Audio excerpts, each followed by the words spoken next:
Yan, may check engine idol. Yan o. Yan. May nag-steady tayong ano. Pero hindi ito basahin. Titingnan mo natin kung parehas kami ng diagnose ng scanner. Tingnan natin. May check engine.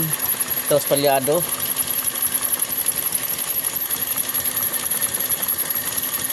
Medyo malulutong niya ano ko din. Check engine. Tapos palyado. Ang putol. Ito tayo.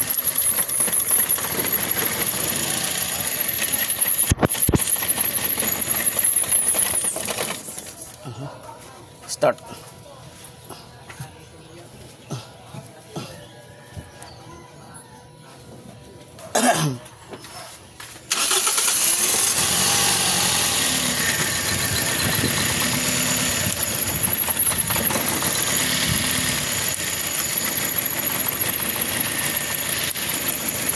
Wala ito isa. Ay gumana. Patay mo muna. Ay gumana ito isa. Nandito yung problema. Ay gumana. Yan number 2. Titingnan natin itong number 2 na to. Nasa loob yung putol siguro. Ay! Iba palang coil mo eh. Ay gumana pag binuno to mga ka-idol. Sabihin may problema to. Tingnan natin. Okay. Okay, start. Oh, ayaw. Tingnan natin kung may kurente. Walang kurente. Ngayon, i-scan natin. I-scan natin. Ngayon, ito kung tama diagnose natin. Number 2 siya.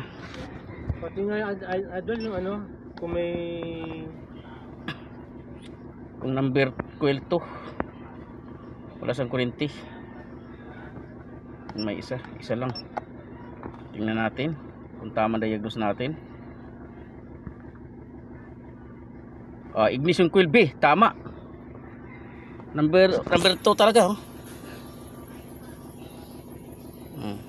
Tama yung diagnose natin, number 2.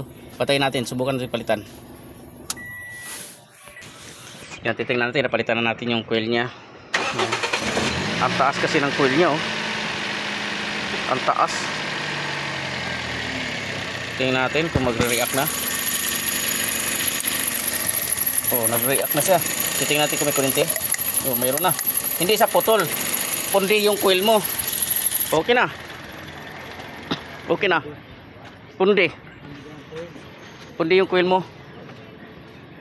Tingnan natin kung palyado. Wala na. Ngayon, irisin natin kung wala na check engine. Power. Wala na check engine? Wala na. Okay na. Coil, sira.